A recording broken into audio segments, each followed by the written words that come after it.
The mortar rounds came without warning. 0847 hours on a Tuesday morning that had started like any other. The first explosion tore through the administration building at Naval Amphibious Base Coronado, sending a column of black smoke into the California sky. The second hit the parking lot. The third cratered the main training range. Commander Dalton Blackwell hit the dirt behind a concrete barrier as shrapnel whistled overhead. His radio erupted with overlapping voices, panic bleeding through military discipline. Contact, contact multiple hostiles hills to the northeast. Crew-served weapons, I count at least 3 positions. Finch is hit, Finch is down. Blackwell keyed his mic. All stations, this is actual, report casualties and status. The responses came back in fragments. 2 wounded, ammunition depleting, enemy fire intensifying from 3 directions. And the one piece of information that made his blood run cold, quick reaction force, estimated time of arrival 15 minutes. They had maybe 10. Blackwell raised his head just enough to scan the range. His team was scattered across 200 meters of open ground, pinned down by coordinated fire that spoke of military training and careful planning. Petty Officer Garrett Finch, his designated marksman, was slumped against an equipment shed with blood spreading across his shoulder. Chief Lachlan Burke was dragging himself toward cover shrapnel wounds, turning his legs dark with blood. And somewhere in the chaos, a woman was moving. Blackwell caught the movement in his peripheral vision. Low to the ground, tactical, purposeful. While every other civilian on the base was running for shelter, she was crawling toward the equipment shed with the kind of controlled movement that took years to develop. "What the hell?" Blackwell muttered. The woman reached the shed and disappeared inside. 30 seconds later, she emerged with a Mark 11 sniper rifle in her hands, moving toward the observation tower with the fluid efficiency of someone who had done this 1,000 times before. Blackwell recognized her then, the range maintenance specialist, the quiet one who showed up at 0500 every morning to clean the shooting bays and replace the targets. The one his team had nicknamed Ghost because she was so easy to overlook. Kincaid.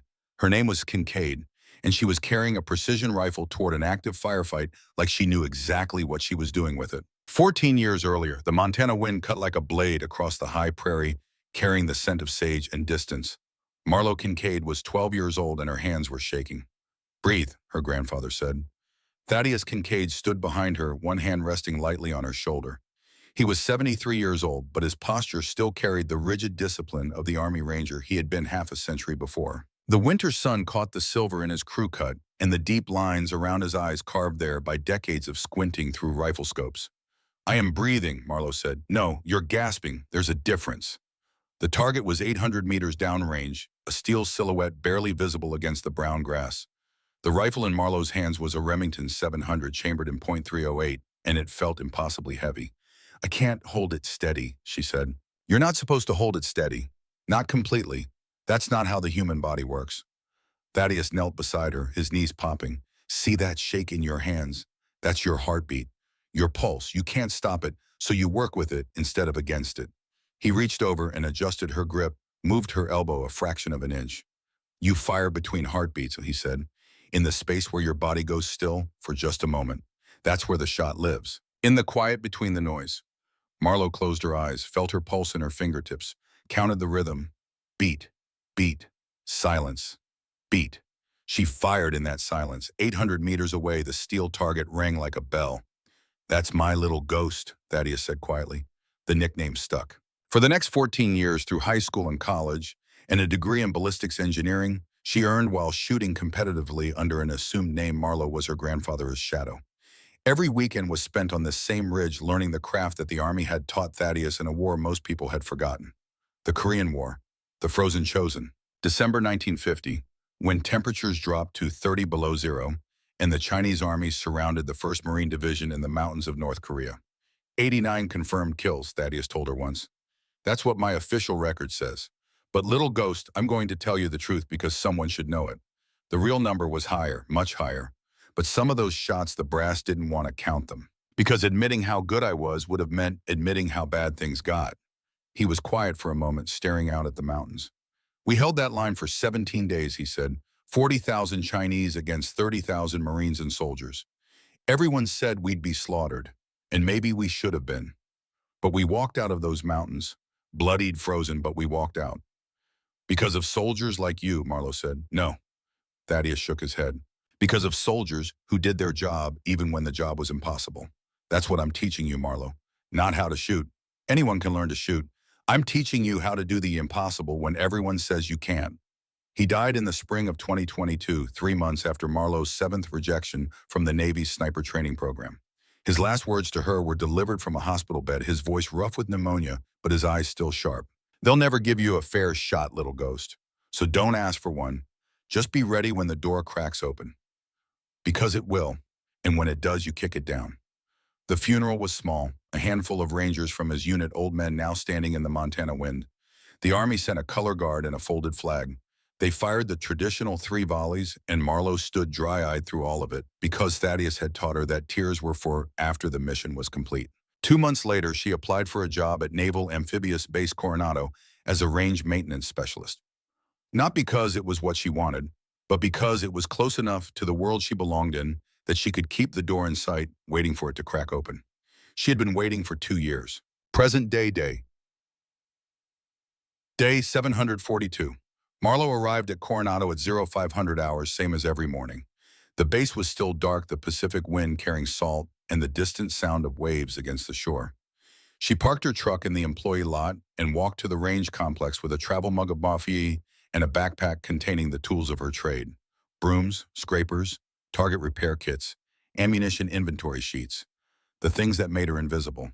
The main shooting range was a sprawling complex of 20 separate bays, each designed for different types of training: pistol, rifle, long-range precision, close quarters, battle. Marlowe knew every inch of it. She knew which lane had the best lighting for spotting impacts at distance. She knew which concrete barriers had developed stress fractures that would need replacement soon. She knew the exact angle of the morning sun that would create glare on the eastern lanes between 0730 and 0815. She knew things that most of the SEALs who trained here would never notice because they didn't have to notice. They were here to shoot. She was here to clean up after them. The distinction was important. The distinction was everything. Marlowe started with Base 7, sweeping up the brass casings that yesterday's training had scattered across the concrete. She worked methodically, the rhythm familiar enough that her mind could drift while her hands stayed busy. The SEALs would arrive in an hour. SEAL Team 5 scheduled for pre-deployment training, advanced urban warfare drills, and precision shooting exercises according to the schedule posted in the range office. They would spend the morning running through close-quarters scenarios and the afternoon on long-range accuracy, and Marlowe would be invisible again, moving between the lanes to replace targets and restock ammunition while they trained for missions she would never be part of. 2 years, 742 days of being a ghost in a place where ghosts weren't supposed to exist. She finished Base 7 and moved to Bay 8, where someone had left a spotting scope on the shooter's bench. Marlowe picked it up, her hands moving automatically through the motions of checking the lenses for damage. The scope was high-end, loopholed probably $4,500 worth of precision optics, left behind like a forgotten water bottle. The carelessness bothered her more than it should have. She secured the scope in the equipment room and continued her rounds. Bay 9, Bay 10, 11. The sun was coming up now, painting the eastern sky in shades of orange and gold. In the distance, she could see the Pacific dark blue and endless. Marlowe paused just for a moment and let herself imagine what it would be like to be here as something other than maintenance staff. To walk onto this range in uniform instead of work coveralls. To have her name on a training roster instead of a custodial schedule. The fantasy lasted exactly 10 seconds before she shoved it down and got back to work. The SEALs arrived at 0700, a convoy of tactical vehicles rolling into the parking lot with the controlled chaos that was their trademark. Marlowe watched from the equipment shed as they geared up their movements, efficient and professional. She recognized most of them by now, had learned their names and ranks even though none of them had bothered to learn hers. Commander Dalton Blackwell, 38 years old, 16 years in special operations with a reputation for tactical brilliance and a command style that was firm but fair. He led from the front, earned respect through competence rather than authority, and treated everyone on his team like they mattered. Everyone except the cleaning staff. Petty Officer Garrett Finch, 42, the team's designated marksman with 18 years of experience and eyes that were starting to betray him. Marlowe had watched him struggle with long-range shots, lately missing targets he should have hit easily. He blamed the wind or the equipment, but Marlowe knew the truth. His vision was declining, and he was too proud to admit it. Chief Lachlan Burke, 39, communications specialist, Irish-American, with a sharp sense of humor and a deeper understanding of tactical radio operations than anyone Marlowe had ever encountered. He was the one who kept the team connected, the invisible thread that turned individuals into a unit. Lieutenant Wade Holloway, 35 demolitions expert with a wife and 3 kids in Virginia Beach, and a tendency to carry photos of them everywhere. He talked about retirement, sometimes about getting out before his luck ran out. But he kept re-enlisting because he was good at what he did and the teams needed good people. They were warriors, professionals. The kind of men who ran toward danger when everyone else was running away. And they had no idea that the woman cleaning their shooting lanes could outshoot most of them. Marlowe stayed in the shed while they began their drills. She had learned early on that her presence during training was tolerated but not welcomed. So she worked on equipment, maintenance, calibrating target systems, and organizing ammunition, while the sound of gunfire echoed across the range. At 0930, she heard the rhythm of fire change. Someone was missing shots. Multiple misses from the sound of it. Marlowe set down the rifle cleaning kit she had been inventorying and moved to the window. Finch was at lane 12, firing at targets 700 meters downrange. She watched him take 5 shots. 4 of them missed completely. The problem was obvious. He wasn't reading the mirage. The heat shimmer rising from the ground between the firing line and the target was creating a visual distortion that made accurate wind calls nearly impossible without proper technique. But Finch was trying to shoot through it instead of reading it, and the result was a pattern of misses that drifted consistently left. Marlowe watched for another minute, then pulled out a notebook from her backpack. The notebook was worn, the pages filled with 2 years of observations written in tight, precise handwriting. Technical notes on shooting technique, equipment maintenance recommendations, tactical observations that no one had asked for and no one would read. She flipped to a blank page and started writing. Subject: mirage reading, technique for precision shooting. The thermal shimmer visible at mid-morning creates optical distortion between 400 to 800 meters. Standard technique attempts to shoot through this distortion, resulting in horizontal drift of 0.3 to 0.7 MOA depending on temperature differential. Alternative approach: use mirage as wind indicator rather than obstacle. The shimmer pattern reveals wind direction and approximate velocity with greater accuracy than flags or vegetation. When mirage boils straight up, wind is negligible. When mirage drifts horizontally, wind velocity can be calculated by drift angle. Recommended implementation: train shooters to adjust elevation. Focus on spotting scope to place optical plane at mid-distance. This maximizes mirage visibility while maintaining target clarity sufficient for shot placement. She continued for 2 pages detailing the specific techniques her grandfather had taught her for reading atmospheric conditions. When she finished, she folded the pages and placed them in an envelope marked only with Range Training Memo number 23. At lunch, while the team was away from the range, Marlowe slipped into the command office and left the envelope on Commander Blackwell's desk.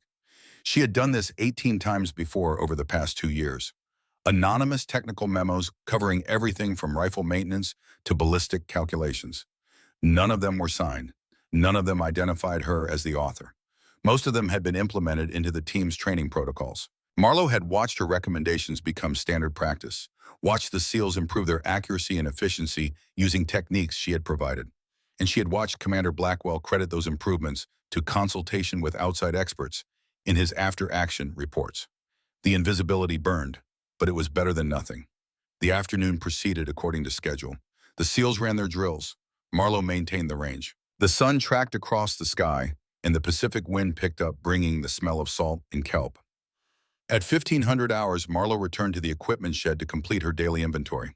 The shed was climate-controlled, lined with racks of rifles and ammunition storage. Her workspace was a metal desk in the corner, surrounded by cleaning supplies and maintenance logs. And taped to the wall above the desk, hidden behind a calendar, was a stack of letters that represented 2 years of rejection. Marlowe pulled them out now, even though she had them memorized. 7 applications to the Navy's sniper training program. 7 rejections. The first 3 had been form letters. Standard bureaucratic language thanking her for her interest and explaining that she did not meet the current qualification standards. The 4th had been more specific. Her shooting scores were noted as exceptional, but concerns were raised about her physical readiness for the demands of the program. The 5th rejection mentioned that the program was currently at capacity and unable to accept additional candidates at this time. The 6th suggested that she might be better suited to other military occupational specialties that would utilize her technical skills. The 7th rejection was different. It was still a form letter signed by a Captain Vance from the Naval Special Warfare Command. But tucked inside on a separate piece of paper with no official letterhead was a handwritten note. "You're qualified, but they'll never admit it. Stop trying." Marlowe had stared at that note for hours when it arrived 6 months ago. Tried to figure out if it was meant to be cruel or kind. Tried to understand why a female officer would tell another woman to give up. Eventually, she had taped it to the wall alongside the rejection letters, a reminder that some doors stayed closed no matter how hard you knocked. She was folding the letters back into their hiding place when her phone buzzed with a text message. Unknown number, probably spam. But when she opened it, the message made her breath catch. Your grandfather's classified service record has been declassified under the 50-year rule. Files available for review at National Archives, College Park, Maryland. Reference number K 501953 KINC AIDT. Marlowe read the message 3 times. Thaddeus had died with stories he never told, operations that were still classified when he passed. She had tried to access his full service record before, but everything beyond his basic DD-214 had been sealed. Until now. She grabbed her laptop and pulled up the National Archives database, entered the reference number, waited while the system processed her request. The file was massive. 217 pages of declassified documents, ranging from after-action reports to intelligence summaries to personal correspondence. Marlowe downloaded it all, her hands shaking slightly as she opened the first file. Most of it was familiar. Combat records from the Chosin Reservoir, commendations, casualty reports, the official documentation of a war that had killed 36,000 Americans and left the peninsula divided. But on page 93, Marlowe found something she had never seen before. A personnel file for a British Army sniper attached to the 1st Marine Division in November 1950. A woman, 24 years old, assigned to Thaddeus's platoon as part of a Commonwealth observer program that was quietly testing whether female snipers could operate in combat conditions. Her name was Lieutenant Catherine Moore. According to the file, she had been trained by the British Special Operations Executive during World War II and had volunteered for combat duty in Korea against the advice of her commanding officers. Thaddeus had trained her, refined her technique, worked with her for 6 weeks before the Chinese offensive began. The file included her combat record, 34 confirmed kills in 17 days of fighting. Precise, deadly, professional. And then on December 6, 1950, she was killed by Chinese artillery while covering the evacuation of wounded Marines. The final entry in her file was a handwritten note from Thaddeus. Lieutenant Moore was the finest sniper I ever served with. Her gender was irrelevant. Her skill was extraordinary. She died doing her duty, and the Marines she saved will never know her name because this program will be buried alongside her. That is a goddamn shame. We had a weapon the enemy didn't account for, and we threw it away because of politics and prejudice. History will repeat this mistake. I just hope I'm not alive to see it. Marlowe sat back in her chair, staring at the screen. Women had always been good enough. The military had just erased them from history, and her grandfather had known, had carried that knowledge for 73 years, had trained her with the understanding that she would face the same institutional blindness that had gotten Catherine Moore written out of the official record.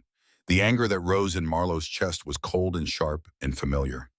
She had felt it with every rejection letter, with every anonymous memo that got credited to someone else, with every morning spent cleaning the shooting lanes while the SEALs trained for missions she was qualified to undertake. But beneath the anger was something else, something that felt like purpose. Thaddeus had said the door would crack open. He hadn't said when, hadn't promised it would be soon. He had just told her to be ready. Marlowe closed the laptop and checked the time. 1640 hours. The SEALs would be finishing their afternoon session soon. She needed to complete the range maintenance before they departed. She was halfway across the complex when she noticed the truck. A delivery vehicle parked near the perimeter fence, maybe 200 meters from the main training area.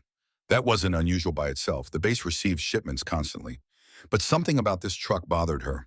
The driver was still inside, hadn't moved to make a delivery, was just sitting there, engine idling, watching the range. Marlowe changed course and headed toward the security checkpoint. Found the guard on duty, a young Marine corporal who was barely old enough to shave. There's a delivery truck by the east fence, Marlowe said. Has it been cleared? The corporal glanced at his log. Vendor vehicle. Came in at 1600. They're scheduled for a pickup at the supply depot. Have you verified that? Ma'am, I checked their credentials when they entered. Everything was in order. Marlowe looked back at the truck. The driver was watching the range through his side mirror, not watching the road, not looking at his phone, watching the SEALs. How long has he been parked there, she asked. I don't know, maybe 10 minutes. That's a long time to sit in a truck. The corporal's expression shifted from polite to annoyed. "Ma'am, with respect, I've got protocols to follow. The vehicle was cleared by the gate. If you have a specific concern—" "I do. That truck shouldn't be parked there. I'll make a note of it." But Marlowe could see he wasn't going to do anything. To him, she was just the cleaning lady. And cleaning ladies didn't understand security protocols. She walked back toward the range, that cold feeling in her gut getting stronger. Maybe she was wrong. Maybe the driver was just taking a break. Maybe she was being paranoid. But her grandfather's voice was in her head, repeating one of the lessons he had drilled into her over 1,000 training sessions. Trust your instincts, little ghost. The moment something feels wrong, it probably is. And the moment you ignore that feeling, that's when people die. Marlowe was 50 meters from the equipment shed when the first mortar round hit the administration building. The explosion was massive, a column of fire and smoke that rose into the sky like a fist. Marlowe hit the ground on instinct, her hands over her head, as debris rained down across the complex. The second explosion hit the parking lot. The third cratered the main range. And somewhere in the chaos, her 2 years of waiting came to an abrupt and violent end. The door hadn't cracked open. It had been blown off its hinges. The world became noise and fire and flying concrete. Marlowe stayed flat against the ground as the third mortar round detonated somewhere behind her, close enough that she felt the shockwave punch through her chest. Her ears rang. Dust and smoke filled the air, turning the morning into twilight. Training overrode panic. The training her grandfather had beaten into her through 1,000 repetitions until it became reflex instead of thought. She raised her head, carefully scanning for threats. The administration building was burning. The parking lot was cratered. And across the range complex, she could see muzzle flashes winking from 3 different positions. The hills to the northeast, the tree line to the west. Somewhere near the perimeter fence where that delivery truck had been parked. Coordinated fire, overlapping fields, professional setup. This wasn't random. This was planned. Marlowe's radio crackled to life. She had clipped it to her belt that morning out of habit, even though maintenance staff weren't technically part of the tactical net. Now she was grateful for the habit as Commander Blackwell's voice cut through the chaos. "All stations, this is actual. Report casualties and status." The responses came back fragmented and urgent. Finch hit shoulder wound. Burke down with shrapnel in both legs. Lieutenant Holloway pinned behind a vehicle with half the team taking accurate fire from elevated positions. Ammunition depleting. No clear route to better cover. And then the words that made Marlowe's blood run cold. "CARF is rolling, but ETA is 15 minutes. Say again, 15 minutes." 15 minutes was an eternity in a firefight. Marlowe pushed herself to her feet and ran in a crouch toward the equipment shed. A burst of automatic fire kicked up concrete dust to her left. She didn't look at it. Looking at incoming fire was how you got killed. You moved and you trusted that the angles were wrong and the shooters were rushed. She covered the 200 meters in 40 seconds that felt like hours. The equipment shed door was locked, the electronic keypad blinking red. Marlowe punched in her access code with shaking fingers. Nothing. She tried again. Same result.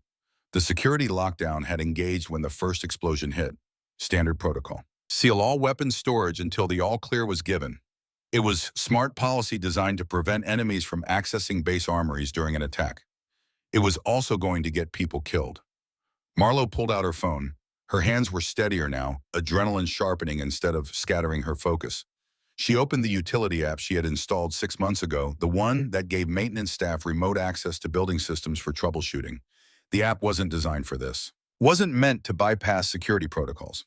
But Marlowe had a degree in engineering and 2 years of studying every system on this base during the long hours when she had nothing better to do than learn how things worked. She navigated through 3 layers of menus while gunfire cracked and echoed around her. Found the building management system. Located the shed's electronic lock. The override required an 8-digit authorization code that she didn't have. But the system had a maintenance backdoor, a diagnostic mode that Marlowe had discovered during a routine inspection. It required a specific sequence of commands entered within a 10-second window, and if you got it wrong, the system would lock you out completely. Marlowe's grandfather had told her once about a shot he made in Korea. A Chinese officer at 900 meters in a snowstorm with wind gusting to 30 miles per hour. Thaddeus had 1 bullet left and 10 seconds to take the shot before the officer disappeared into cover. "Some moments," he had said, "you don't get a second chance, so you don't miss." Marlowe entered the diagnostic sequence. Her fingers moved across the screen with the same precision she brought to a trigger pull. Steady, certain, no hesitation. The lock blinked green. The door opened. Inside the shed, the rifles were racked in precise rows. M4 carbines, shotguns. And in the corner, the precision weapons. The Mark 11 sniper rifle that Finch had been using during morning training, still marked out to him on the equipment log. Marlowe grabbed it along with a spotting scope and 4 spare magazines. The rifle was already zeroed to Finch's preferences, which meant it wouldn't be perfect for her, but it would be close enough. She slung the weapon across her back and moved to the door. That's when she saw the enemy. 3 men moving in tactical formation across the range. They were 200 meters out and closing on the position where Blackwell's team was pinned down. They moved with confidence, weapons up, covering each other's movement. They didn't see Marlowe. She was just another figure in the smoke and chaos. Just a woman in work coveralls standing in a doorway. Invisible. The irony would have been funny if people weren't dying. Marlowe keyed her radio. "Commander Blackwell, this is Kincaid." Static. Then Blackwell's voice tight with stress. "Kincaid, if you're still on base, you need to evacuate immediately. This is not a drill. Sir, I have eyes on 3 hostiles approaching your position from the south. 200 meters and closing." A pause. "Say again." "Mianem." 3 enemy combatants moving in formation approximately 6 minutes from your location at their current pace. They're using the smoke for concealment. Another pause, longer this time. When Blackwell spoke it again, his voice had shifted from dismissive to focused. "Kincaid, where are you right now?" "Equipment shed. I have Finch's Mark 11. "You have what?" Marlowe didn't repeat herself. She was already moving, running in a low crouch toward the observation tower at the northwest corner of the range. The tower was 40 feet tall, designed to give range officers an elevated view of all 20 shooting bays. It would give her height and angle on the enemy positions. It would also make her a target the moment she started shooting. The tower's ladder was exposed steel 40 rungs straight up with no cover. Marlowe slung the rifle across her back and started climbing. Her hands found the rungs automatically, the muscle memory of 2 years of maintenance work taking over. She had climbed this tower 100 times to change light bulbs and adjust cameras. Never while people were shooting at her. Bullets sparked off the tower's frame when she was 20 feet up. Someone had spotted her. The rounds were close enough that she could hear them crack past supersonic, close enough that she could smell the copper tang of hot metal. Marlowe kept climbing, in her head her grandfather's voice, steady and calm and completely without fear. "Fear is fine, little ghost. Fear keeps you sharp, but you can't let it make decisions for you. Fear says stop climbing. Training says keep moving. You listen to training." She reached the platform and rolled over the edge, staying low. The observation deck was 10 feet by 10 feet with a waist-high railing and nothing else. No cover, no concealment, just exposure and altitude. Marlowe unslung the Mark 11 and set up in the prone position, the rifle's bipod legs extended. The spotting scope went to her left side. She worked quickly, but without rushing, each movement deliberate. Her radio crackled. "Kincaid, what the hell do you think you're doing?" Blackwell's voice. He could see her now. Probably thought she had lost her mind. Maybe she had. "Providing overwatch, sir," Marlowe said. "You're not qualified, Commander. Your designated marksman is wounded. Your team is pinned down. And I have elevation on every enemy position currently engaging your people." She paused. "With respect, sir, you don't have time to argue about my qualifications." Silence on the radio. Marlowe used it to scan through the scope, identifying targets. She counted 6 enemy positions.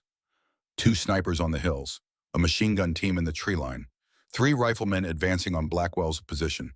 The range to the nearest sniper was 620 meters. The farthest was just over 800, well within her capability. Assuming she could make the shots while her hands were shaking and her heart was trying to punch through her ribcage. Marlowe took a breath, let it out slowly, felt her pulse settle into a rhythm she could work with. Blackwell's voice came back on the radio, tight and controlled. "1 shot, Kincaid. You make 1 shot and we'll see. You miss, you get off that tower and you find shelter." "Understood." "Understood, sir." "Burke, give her our tactical frequency." Chief Burke's voice strained with pain. "Switching you to TAC Channel 2, call sign is Overwatch." Marlowe adjusted her radio. A new voice came through, calm and professional. Blackwell had switched to the command net. "Overwatch, this is actual. Target priority is the sniper at your 2 o'clock position range, approximately 600 meters. He's been keeping us pinned for the last 8 minutes." Marlowe swung the rifle right and found the target through her scope. The enemy sniper was set up on a small hill, partially concealed behind a cluster of rocks. Professional position, good cover, limited exposure. He was also backlit by the morning sun, which meant his heat signature was creating a mirage shimmer that would make the wind call easier. Small favors. Marlowe settled into the fundamentals. Stock tight to her shoulder, cheek weld consistent, breathing controlled. She put the crosshairs on target and started her calculations. 620 meters. Wind from the west at approximately 12 miles per hour. Temperature 72 degrees. Humidity moderate. Shooting uphill at about 15 degrees of angle. The ballistic math flowed through her head like water. Years of practice had turned the calculations into something close to instinct. She didn't think through the numbers anymore. She felt them. Marlowe adjusted her scope's elevation, added half a minute of angle for the wind, settled the crosshairs on the center mass of a target who had no idea she was about to kill him. Her finger found the trigger. 2 pounds of pressure on a 6-pound pull. And then she stopped, because she had never shot at a human being before. All those years of training, all those thousands of rounds downrange, steel targets and paper silhouettes and competitions, where she shot under a different name so nobody would connect her to her grandfather's legacy. But she had never put crosshairs on a living person and pulled the trigger. Thaddeus had killed 89 men in Korea, probably more. He had done it because that was the job, and the job had to be done. And he had taught Marlowe everything he knew because he believed she might need those skills someday. This was that someday. 600 meters away, the enemy sniper shifted position. Through the scope, Marlowe could see him working his bolt action, chambering another round. Could see him settle back into his shooting position. Could see him aim at the concrete barrier where Blackwell was taking cover. The choice became very simple. Marlowe found the space between her heartbeats, found the quiet place where the shot lived, and she took it. The Mark 11 recoiled against her shoulder. The suppressor muted the report to a sharp crack instead of a thunderous boom. Through the scope, Marlowe watched the bullet's trace, saw the moment of impact. The enemy sniper dropped. 1 second he was there, the next he wasn't. The radio was silent for a 3 count that felt like an hour. Then Burke's voice, quiet with something that might have been awe. Confirmed kill. Target down. Blackwell came on next. Overwatch, outstanding shooting. Target priority is now the machine gun position, treeline west range 740 meters. They're suppressing half my team. Marlowe was already swinging the rifle left. Her hands were steadier now. The first shot had burned through the uncertainty, left her with nothing but focus and purpose. She found the machine gun team through the scope. 2 men, one firing while the other fed ammunition. They had good cover behind a fallen tree, but they were exposed from her elevated angle. 740 meters. Wind still 12 miles per hour, but now quartering from her right. Downhill shot this time, which meant she needed to reduce her elevation slightly to compensate for gravity. The calculations came faster now. Marlowe adjusted her scope and found her target, the gunner. Take him out, and the assistant gunner would need precious seconds to take over the weapon. She controlled her breathing, found the rhythm, fired. The bullet took the machine gunner in the upper chest. He collapsed backward, and the weapon went silent. Confirmed, Burke said. Machine gun neutralized. Marlowe was already tracking to her next target when something hit the observation tower's railing 6 inches from her head. The impact was sharp and loud, sending sparks and fragments of metal into the air. Someone had spotted her position. Someone was shooting back. Marlowe rolled left, staying low. Another bullet struck where she had just been punching a hole through the tower's decking, and then a third round hit her scope. The optic exploded. Glass and metal fragments scattered across the platform. Marlowe jerked her head back reflexively, felt something hot slice across her cheek. When she looked down at the rifle, the scope was destroyed. Shattered glass, bent housing, completely unusable. Overwatch, you all right? Blackwell's voice was tight with concern. Marlowe wiped blood from her cheek and assessed the damage. The rifle itself was intact. The iron sights were still functional. But engaging targets at 6, 7, 800 meters with iron sights was something that existed in the realm of theoretical possibility rather than practical application. Unless you had spent 14 years training with a grandfather who believed that technology was a convenience, but iron sights were eternal. Scopes destroyed, Marlowe said, switching to irons. Negative Overwatch. Get off that tower. You've done enough. Marlowe ignored him. She was already identifying her next target. The enemy sniper on the far hill, the one who had just put 3 rounds into her position. 800 meters, maybe 810, with iron sights. The radio crackled again. Kincaid, that's an order. Stand down and... A new voice cut in, Garrett Finch breathing hard through pain. Commander, let her take the shot. Finch, you're wounded. Your judgment? Sir, whoever wrote those technical memos that fixed our wind calls last month, that was her. Had to be. I've been watching her for 6 months. She knows things we don't. Finch coughed and Marlowe could hear the pain in it. And right now, she's all we got. Silence on the radio. Then Blackwell's voice resigned and determined at once. Overwatch, you have the shot. But if you miss, I won't miss, sir. Marlowe settled back into position. The iron sights on the Mark 11 were simple. A front post and a rear aperture. Basic and functional and utterly inadequate for precision shooting at extreme range. Except that Marlowe had been shooting with iron sights since she was 12 years old. Had spent hundreds of hours on the Montana prairie learning to read wind and distance and atmospheric conditions without the crutch of magnified optics. Thaddeus had made her do it because he said glass could break and batteries could die, but your eyes would work until the moment you stopped breathing. 800 meters. The target was barely visible without magnification. Just a dark shape against brown earth. Marlowe used the spotting scope with her left eye to identify the precise location, then memorized the sight picture. The wind had shifted, now coming from the southwest at maybe 14 miles per hour. Temperature rising as the morning wore on, which would reduce air density and let the bullet fly slightly flatter. She couldn't calculate it precisely, not without a ballistic computer. So she did it the way Thaddeus had taught her. She felt it. The iron sights settled on a point in space that looked wrong, felt right. Marlowe held there absolutely still, waiting for her body to find its natural pause between heartbeats.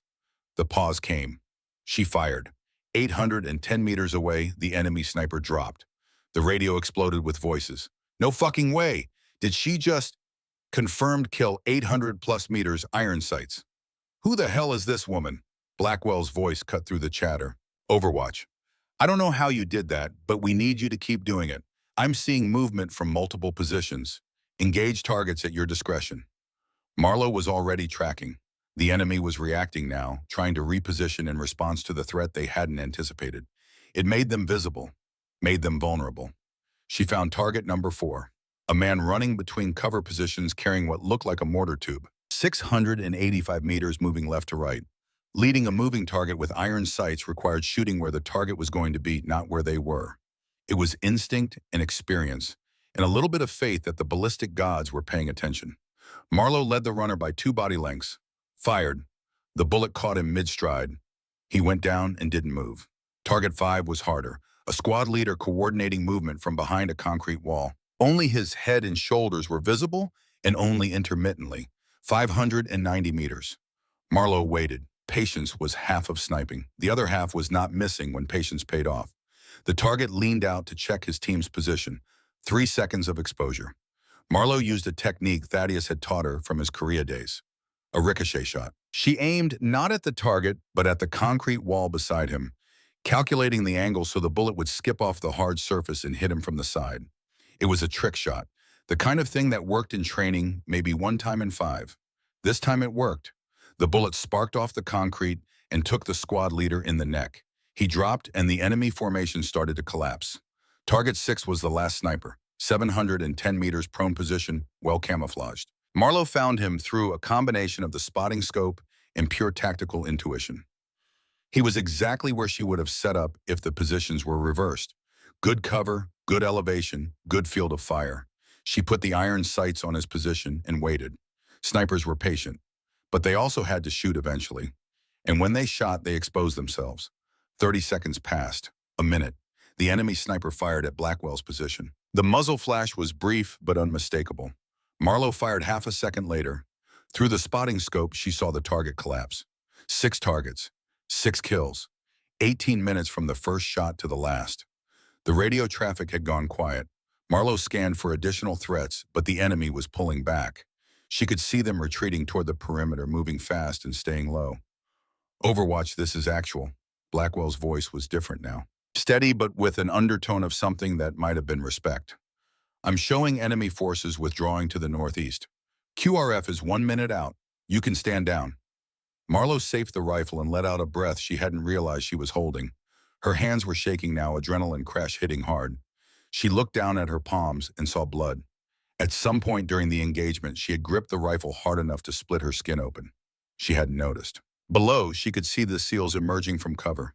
Could see medics running toward the wounded. Could see the quick reaction force vehicles rolling through the gate. And she could see Commander Blackwell looking up at the tower where she stood. Even from 40 feet away, she could read his expression. It was the look of a man who had just discovered something that shouldn't exist. Marlowe climbed down from the tower on legs that wanted to fold beneath her. Each rung of the ladder required focus and effort. By the time she reached the ground, her entire body was trembling. The rifle felt impossibly heavy in her hands. Blackwell was waiting for her at the base of the tower. Up close, she could see the concrete dust in his hair, the blood on his tactical vest that might have been his or might have been someone else's. His eyes were hard and measuring. "Kincaid," he said quietly. Marlowe handed him the rifle. "Mark 11, serial number 47823. Scope is destroyed. I'll file the damage report." "To hell with the damage report." Blackwell took the rifle but didn't look at it. "Where did you learn to shoot like that?" The question hung in the air between them. 2 years of invisibility, 2 years of being overlooked and underestimated and dismissed. All of it compressed into this single moment where she had a choice. She could tell him the truth, could explain about her grandfather and 14 years of training and 7 rejection letters and the technical memo she had been writing anonymously for the past 2 years. Or she could stay invisible. Marlowe looked past Blackwell to where medics were loading Garrett Finch onto a stretcher. Saw Burke being treated for shrapnel wounds. Saw the body bags being brought out for the casualties they hadn't been able to save. Lieutenant Wade Holloway. She had watched him show photos of his kids just yesterday. Had listened to him talk about retirement and getting out before his luck ran out. His luck had run out. Marlowe met Blackwell's eyes. "My grandfather was Thaddeus Kincaid. Army Rangers, Korean War. 89 confirmed kills. He trained me from the time I was 12 years old." Blackwell's expression shifted. "Wraith Kincaid, he's a legend. Was a legend. He died 2 years ago. And you've been working here as range maintenance the whole time." "Yes, sir." "Why didn't you ever say something?" The laugh that escaped Marlowe's throat was bitter and exhausted. "I did say something, Commander. I applied to the sniper program 7 times. Every application was rejected." Blackwell was quiet for a long moment. Around them, the organized chaos of post-combat operations continued. Casualties being evacuated, perimeter being secured, evidence being collected. Finally, Blackwell spoke again. "Those technical memos, the ones about wind reading and mirage interpretation, that was you." "Yes, sir. We've been using your recommendations for 8 months. They improved our qualification scores by 30%. He paused. "I credited them to outside consultants in my reports." "I know." Blackwell looked like he wanted to say something else. Wanted to apologize or explain or justify. But before he could, Burke called out from the medical station. "Commander, we need you over here." Blackwell looked torn. Then he turned back to Marlowe. "This conversation isn't over. Don't go anywhere." He walked toward the medical station, leaving Marlowe standing alone with the weight of 6 kills settling into her bones. She had done it, had proven herself in the most final way possible, had demonstrated capabilities that couldn't be dismissed or explained away. And all it had cost was the lives of 6 men she had never met and the life of 1 lieutenant who would never see his kids again. Marlowe sat down on the tower's bottom rung. Her hands were still shaking, would probably shake for hours. In her head, her grandfather's voice. "You did your job, little ghost. Some people lived because you were ready when the moment came. That's all a warrior can ask for." But Thaddeus had never told her about this part. The part where success tasted like copper and smoke. Where proving yourself meant adding names to the list of people you had killed. The QRF commander approached her, a Navy captain with salt and pepper hair and enough ribbons on his chest to indicate 30 years of service. "You're Kincaid." "Yes, sir." "Captain Morrison, Naval Special Warfare Command. I need you to come with me. There's going to be a debriefing, and you're a material witness." Marlowe stood. The world tilted slightly. Exhaustion and adrenaline crash making her dizzy. "What about my duties here, sir? The range needs to be..." "The range is a crime scene now, and you're not range maintenance anymore." Morrison's expression was unreadable. "One way or another, after what happened here today, your job just changed." Marlowe looked back at the observation tower, at the range complex she had cleaned and maintained for 2 years, at the place where she had been invisible for so long that invisibility had become almost comfortable. That comfort was gone now. The door her grandfather had promised would open hadn't just cracked. It had been blown apart by mortar fire and 6 precision shots that she could never take back. She followed Captain Morrison toward the waiting vehicles, leaving behind the shell casings and the blood and the last traces of the woman she had been that morning. Ghost was dead. What came next, Marlowe didn't know. but she knew with absolute certainty that there was no going back. The debriefing room at Naval Special Warfare Command was deliberately austere. Gray walls, fluorescent lights, a conference table that had witnessed 1,000 after-action reports and would witness 1,000 more. No windows, no distractions, just the hard business of understanding how 17 enemy combatants had penetrated a secure military installation and why only 3 had left alive. Marlowe sat at one end of the table with a cup of coffee she hadn't touched going cold in front of her. She had been here for 6 hours. 6 hours of questions asked 3 different ways by 3 different people trying to reconcile the official record with what had actually happened. The official record said she was range maintenance, a civilian employee with a degree in engineering and an unremarkable personnel file. What had actually happened was that she had killed 6 enemy combatants in 18 minutes with a precision that professional snipers trained for years to achieve. The disconnect was causing problems. Captain Morrison sat across from her, reading through a tablet with the focused intensity of someone looking for answers that weren't there. Next to him was a Navy JAG officer whose nameplate read Commander Hayes, and whose expression suggested she had seen everything and believed nothing. "Let's go through it again," Morrison said without looking up. "The electronic lock on the equipment shed. You bypassed it how?" "Maintenance diagnostic mode," Marlowe said. Her voice was steady, but her hands were wrapped around the coffee cup to keep them from shaking. "The system has a back door for troubleshooting. I accessed it through the building management app. That's a security vulnerability." "Yes, sir." "You reported this vulnerability when you discovered it." Marlowe met his eyes. "I submitted a memo about it 14 months ago. Facilities management said they would address it in the next system upgrade." Morrison made a note. Hayes leaned forward, her expression neutral, but her eyes sharp. "The shots you made from the observation tower," Hayes said.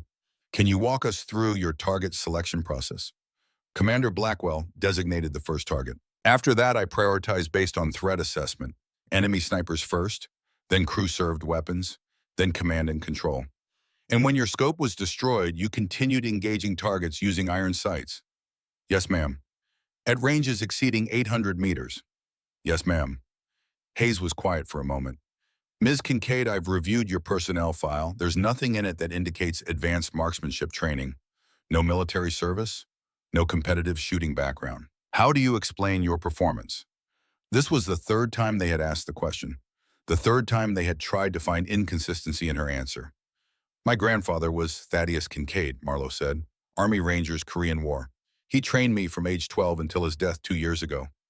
"Why isn't this training documented anywhere?" "Because it wasn't official, ma'am. It was a grandfather teaching his granddaughter to shoot." Morrison looked up from his tablet. "Wraith Kincaid was your grandfather?" "Yes, sir." "And you never thought to mention this when you applied for employment here?" Marlowe felt something cold settle in her chest. "Sir, I applied to the Navy's sniper training program 7 times over the past 3 years. My qualifications were documented in those applications, including my background and training history."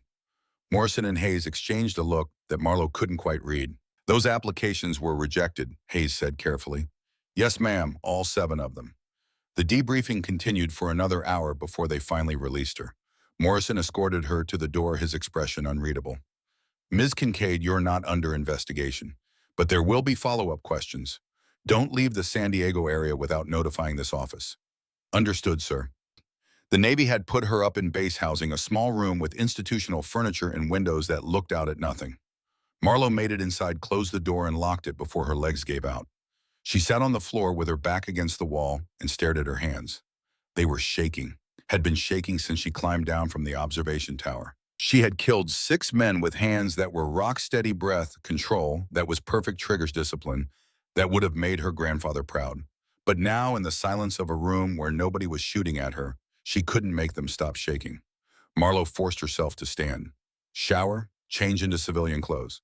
The motions were mechanical autopilot, carrying her through the basics of existence, while her mind replayed the same 18 minutes over and over. The first target dropping, the machine gunner collapsing, the impossible 800-meter shot with iron sights that should have missed but didn't. 6 men, 6 confirmed kills. She had taken lives today, ended them. 6 people who woke up this morning not knowing it was their last day alive. The thought made her stomach turn. Marlowe made it to the bathroom just in time, throwing up the coffee and nothing else because she hadn't eaten since before the attack. When the retching finally stopped, she sat on the bathroom floor and pressed her forehead against the cool tile. Her grandfather had killed 89 men in Korea, had carried those deaths for the rest of his life, had told her once late at night when the whiskey made him honest that the number didn't matter as much as people thought. 1 or 100, he had said. Once you cross that line, little ghost, you can't uncross it. You just learn to carry the weight. Marlo hadn't understood then. She understood now. Sleep didn't come. She lay in bed staring at the ceiling, watching shadows shift as headlights swept past outside. Every time she closed her eyes, she saw the targets falling. Saw them through the scope, through the iron sights, through the spotting scope she had used to confirm each kill. She told herself they were enemy combatants, that they had attacked a military installation, that if she hadn't shot them, they would have killed Blackwell and Finch and Burke and everyone else. All of that was true. It didn't make the weight any lighter. At 0300, Marlo gave up on sleep. She sat at the small desk and pulled out her phone. Typed Lieutenant Wade Holloway into the search bar. The obituary came up immediately. The Navy had released a statement, SEAL killed in training accident. The classified details of the attack weren't public, but the basic facts were there. Survived by wife Jennifer and 3 children, ages 8, 6, and 4. There was a photo. Holloway in his dress uniform smiling, looking like he had his whole life ahead of him. Marlo stared at it until the screen went dark.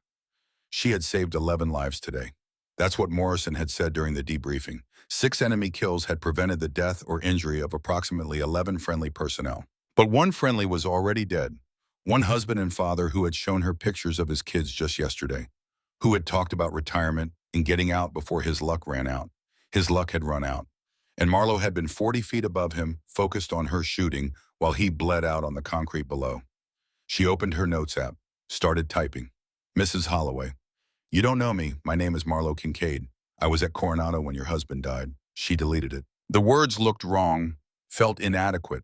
Started again. Mrs. Holloway, I'm sorry I couldn't save him. Deleted again. There were no words that would make this better. No explanation that would bring Holloway back to his kids. Marlo put the phone down and pressed her palms against her eyes. The shaking wouldn't stop. The sun came up eventually. Marlo showered again, dressed in the same clothes, and reported for the second day of debriefing. She answered the same questions in the same gray room and tried not to think about the fact that somewhere in Virginia Beach, 3 kids were waking up in a house where their father would never come home. 1 week later, Marlo stood in a Pentagon briefing room facing a panel of 6 senior officers. The room was larger than the debriefing space at Coronado, but just as austere. The officers sat behind an elevated desk, looking down at her like judges at a trial. Admiral James Rutherford occupied the center seat. He was in his early 60s with silver hair and the weathered look of someone who had spent decades in the teams before moving to command. His eyes were sharp and assessing. Ms. Kincaid, Rutherford said, we've reviewed the after-action reports from the Coronado incident. We've also reviewed your personnel file and application history. Before we proceed, is there anything you'd like to add to the official record? Marlo stood at attention. The sleepless nights showed in the shadows under her eyes, but her voice was steady. No, sir. Then let's address the primary question. Rutherford looked at the other officers. How did someone with Ms. Kincaid's demonstrated capabilities spend 2 years in a maintenance position? The questions came in waves: her training history, her application record, the 7 rejections, the technical memos she had written anonymously for 2 years. And then Captain Elizabeth Vance walked into the room. She was 42 years old, trim and professional, with dark hair pulled back in a tight bun. She moved with the controlled precision of someone who had spent years proving herself in environments that didn't want her there. Her uniform was immaculate. Her expression was carefully neutral. She didn't look at Marlo. Rutherford gestured to an empty chair. Captain Vance, thank you for joining us. We're reviewing Ms. Kincaid's application history. You rejected her 7 times. Can you explain your reasoning? The conversation that followed was painful and necessary. Vance's justifications, Rutherford's pointed questions. The revelation that in 4 years, Vance had rejected 47 female applicants. 0 had been accepted. The math was damning. Captain Vance, Rutherford said finally, I've reviewed your own application file from 2009. Your test scores were comparable to Ms. Kincaid's. You were rejected 3 times. Do you believe those rejections were justified? The silence stretched. Marlo watched Vance struggle with the question, saw the conflict playing out behind her carefully maintained professional mask. No, sir, Vance said quietly. I don't believe they were justified. And yet you applied those same unjustified standards to 47 other candidates. Sir, I was trying to protect them from From the same institutional bias you faced by becoming that bias, Rutherford's voice was hard. Captain, I understand the impulse, but what you actually did was perpetuate the very system that hurt you. Vance's hands tightened on the table. Yes, sir. Rutherford looked at Marlowe. Ms. Kincaid, Captain Vance's actions directly impacted your career. Do you have anything you'd like to say? Marlowe looked at Vance, saw a woman who had been broken by a system and had tried to survive by becoming part of it. Saw someone who had made terrible choices for complicated reasons. Saw someone who could be an ally instead of an obstacle. Sir, I'd like to request a private conversation with Captain Vance. The room cleared. Marlowe and Vance sat across from each other in silence. You should hate me, Vance said finally. I did, for a while. Marlowe's voice was tired. But hating you doesn't change anything. It doesn't give me back 2 years. It doesn't fix the system. So what do you want? I want you to help me change it. Vance looked up, surprise breaking through her professional mask. Why would you trust me to do that? Because you know what it costs to be shut out, and because I think you're tired of carrying that weight alone. The conversation that followed was honest in ways that official debriefings could never be. Vance's fear, her internalized belief that women would fail and prove the critics right, her decision to become the gatekeeper to prevent that public failure. I told myself I was protecting them, Vance said. But the truth is I was just protecting myself. If they failed, it would prove the board was right about me, and I couldn't live with that. The board was wrong about you. Was it I never made it through the program? You never got the chance. There's a difference. Marlowe paused. Help me make sure the next 47 women get that chance. When the panel reconvened, Vance stood alongside Marlowe. Admiral, Vance said, I'd like to formally recommend that Misty Kincaid be offered a commission and immediate placement in the Advanced Sniper Program. Furthermore, I'd like to propose a comprehensive review of candidate selection procedures. Rutherford studied them both. Ms. Kincaid, the Navy is prepared to offer you a commission as a lieutenant junior grade. Are you interested? Marlowe had known this moment was coming, had thought about it during the sleepless nights and the endless debriefings. The answer should have been simple, but nothing was simple anymore. Sir, I have conditions. The boldness of the statement surprised even her.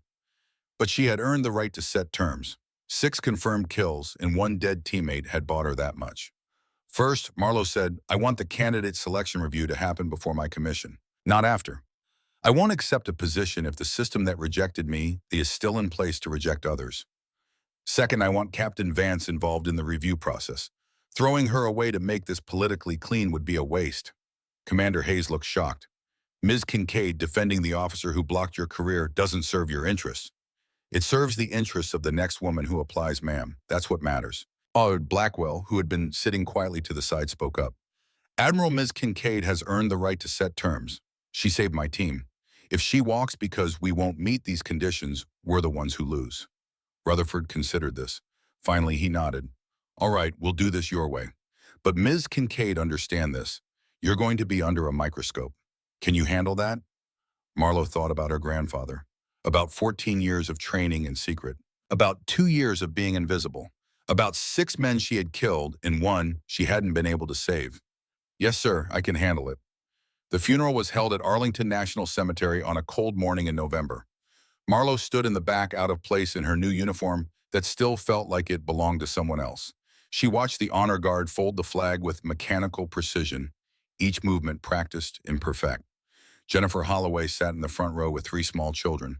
The 8-year-old boy was trying not to cry, his jaw set in a way that reminded Marlowe painfully of his father. The 6-year-old girl held her mother's hand with white-knuckled intensity. The 4-year-old kept asking in a loud whisper when Daddy would wake up. The ceremony was brief. Military funerals always were. Efficient, professional, designed to honor the fallen without dwelling on the hole their absence left behind. But Marlowe could see the hole. Could see it in Jennifer Holloway's hollow eyes and the way the 8-year-old's shoulders shook when the rifles fired their salute. She waited until most of the mourners had left, until the cemetery workers were beginning to fill in the grave. Then she approached Jennifer with her heart hammering against her ribs. Ma'am, Marlowe said quietly, I'm Lieutenant Kincaid.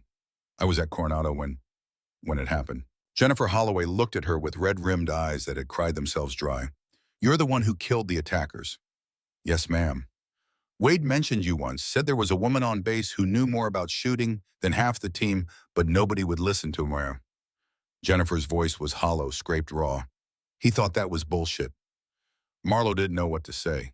There were no right words for this. Did he suffer? Jennifer asked. The official report said he bled out from shrapnel wounds. But I need to know the truth. Did he suffer? The truth would hurt. The lie would hurt worse. Marlo had learned that much in the past 2 weeks. Yes, ma'am, she said quietly. He was conscious for several minutes. The medics did everything they could, but the wounds were too severe. I'm sorry. Jennifer closed her eyes, a single tear tracked down her cheek. Thank you for being honest. Everyone else has been trying to make it sound peaceful, like he just went to sleep.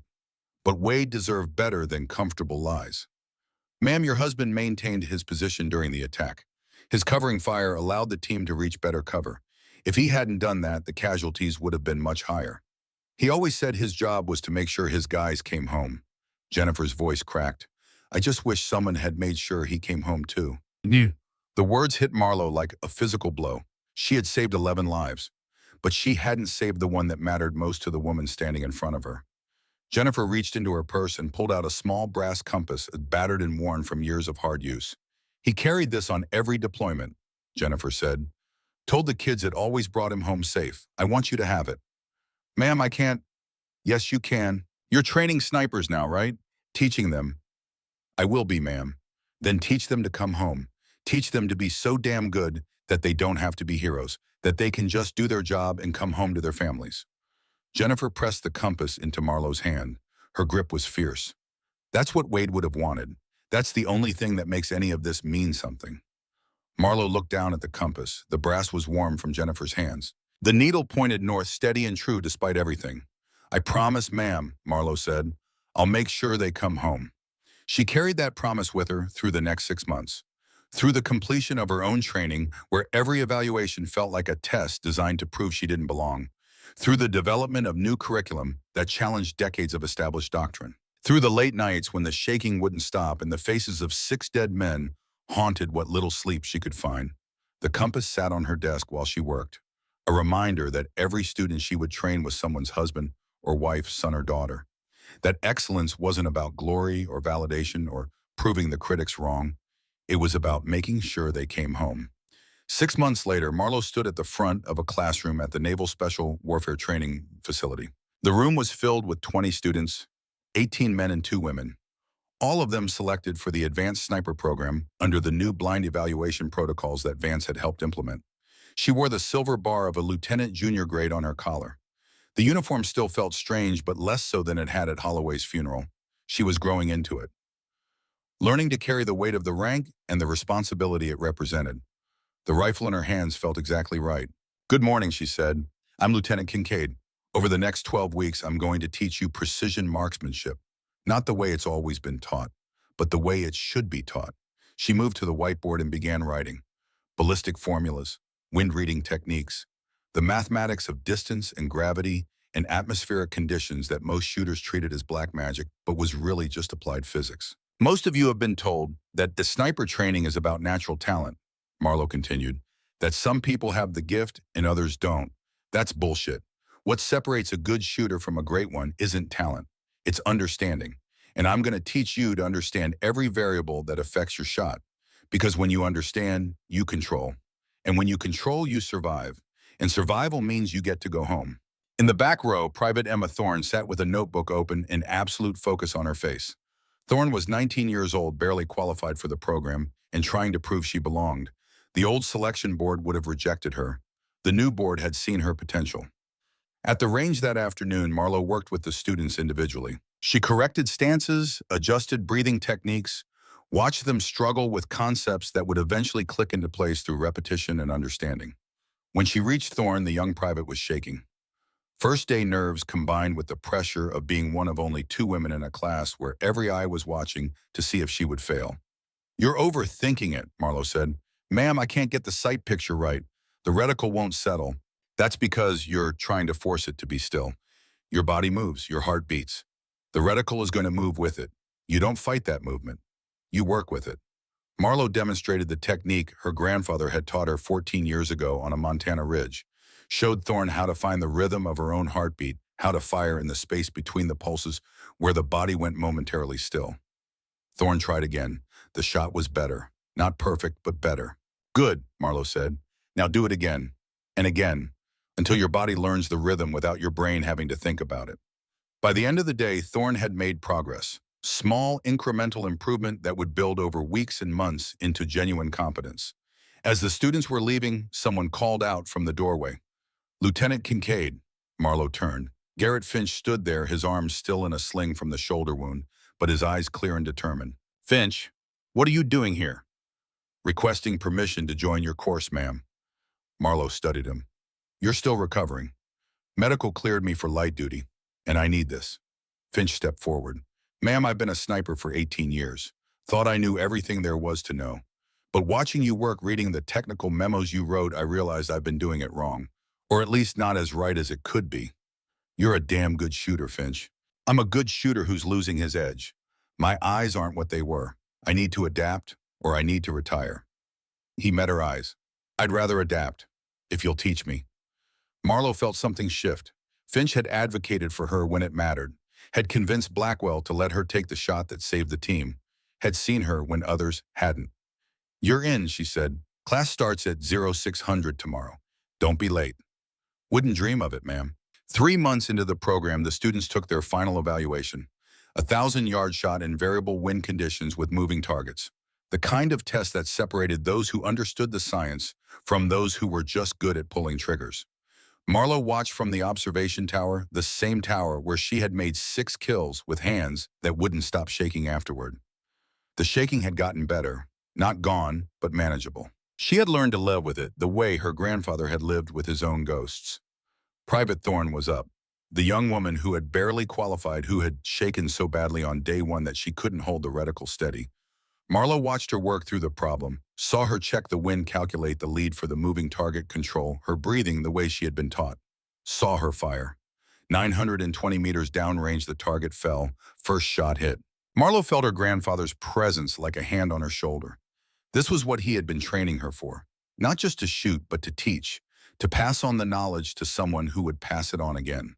The legacy wasn't the 6 men she had killed at Coronado. It was the students she would train.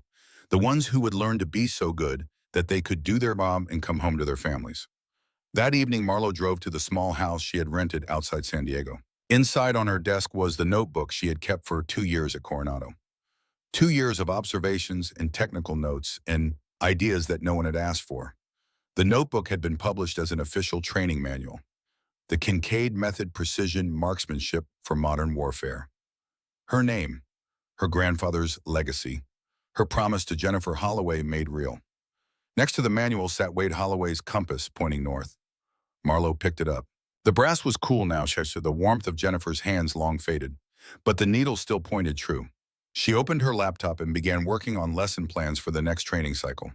The work never stopped. Her grandfather had taught her that. The mission was never complete. You just did your job, trained the next generation, and hoped they learned enough to survive. Before she closed the laptop for the night, Marlowe opened a new document, started typing. Grandpa, I kicked the door down, just like you said I would. The program is changing. We're training 20 students this cycle, 2 of them women. Next cycle will be bigger. The selection protocols are blind now. No names, no photos, just capabilities. Vance helped make that happen. The woman who rejected me 7 times is now the one making sure no one else gets rejected for the wrong reasons. I'm teaching the way you taught me. Patience, precision, understanding the science behind the art. Some of the students struggle, but they're learning, and the ones who complete the program will be better than the generation before them. I wish you could see this.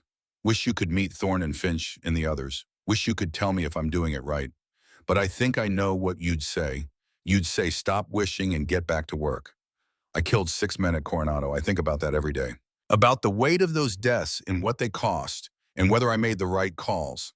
I couldn't save Holloway. That weighs too. His widow gave me his compass and asked me to teach my students to come home. I'm trying, Grandpa. I'm trying to honor that promise. You told me once that carrying the weight was part of the job. That once you cross the line, you can't uncross it. You were right. I can't take back those shots. Can't bring back the 6 men I killed or the one I couldn't save. But I can make sure the next generation is ready. That they're so well trained that they can do the impossible and still come home. That's the legacy, isn't it? Not the kills, not the medals or the recognition. It's the knowledge passed down. The students who survive because someone taught them right. Thank you for teaching me right. Love your little ghost. She saved the letter but didn't send it anywhere. There was no one to send it to. It was just words on a screen, a conversation with a dead man who had given her everything and asked for nothing except that she be ready when the moment came. She had been ready, and the cost of being ready was something she would carry for the rest of her life. Marlo closed the laptop, checked the compass one more time. North, always north. The direction home. Tomorrow she would teach. Would train the next generation of warriors to shoot straight and think clearly and survive the impossible. Tonight she would sit with the weight of 6 kills and 1 failure, and the knowledge that she had earned her place through blood and skill and patience measured in years. The ghost was invisible no more, and the door she had kicked down would stay open for everyone who came after. That was enough. That was everything.